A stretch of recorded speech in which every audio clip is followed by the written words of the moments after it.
Kamera ready, sound ready, 3, 2, 1, action.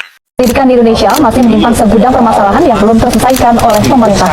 Orang pendidikan, kok bisa salah mengambil kebijakan? Demokrasi yang kita adakan, misalnya kita menghilangkan titulatur. Semua orang yang masuk ke dalam taman siswa hilang titelnya Mas, Raden, Raden Mas, Raden Ayu, Raden Ajeng. Ya masuk ke dalam taman siswa. Assalamualaikum warahmatullahi wabarakatuh. Hai kawan-kawan. Indonesia negeri dengan lebih dari 17 pulau, ratusan suku, dan berbagai agama. Keberagaman ini adalah kekayaan kita, tapi sekaligus juga tantangan.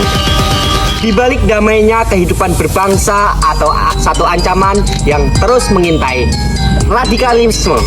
Tapi apakah kita hanya bisa diam? Tidak, karena ada satu solusi, yaitu pendidikan, terutama pendidikan kewarganegaraan.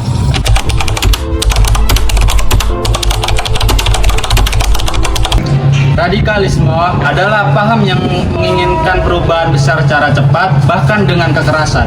Para penganutnya tidak segan menggantikan sistem yang sah dengan ideologi yang ekstrim.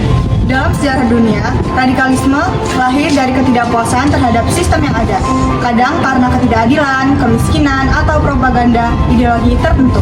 Di Indonesia, radikalisme mulai tampak sejak masa pasca kemerdekaan, lalu menguatnya kembali di era reformasi. Mereka sering mengatasnamakan agama atau keadilan sosial, padahal bertujuan menggantikan dasar negara kita, yaitu Pancasila.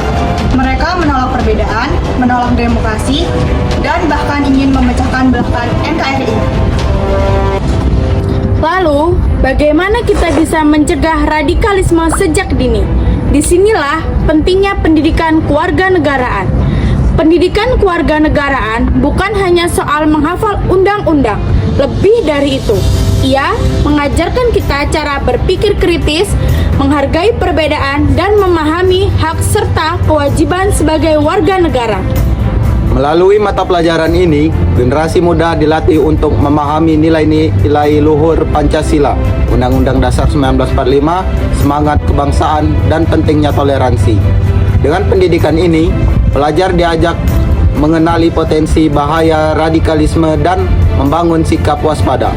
Bukan dengan curiga berlebihan, tetapi dengan pemaham dan dialog.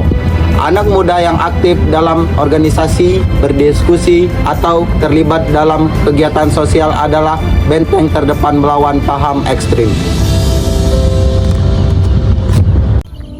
Kita semua punya peran, guru, pelajar, orang tua, bahkan masyarakat luas. Mari kita jadikan pendidikan kewarganegaraan sebagai alat transformasi, bukan hanya di dalam ruangan kelas, tetapi juga dalam kehidupan sehari-hari. Karena dengan memahami siapa kita sebagai warga negara, kita bisa lebih kuat melawan mereka yang ingin memecah belah bangsa ini. Mari bangun Indonesia yang damai, adil, dan toleran. Mulai dari sekolah, mulai dari diri sendiri. Bersama pendidikan kewarganegaraan, kita bisa lawan radikalisme dengan pengetahuan, kesadaran, dan cinta tanah air. Ayo melawan radikalisme dengan pendidikan, toleransi, dan cinta tanah air.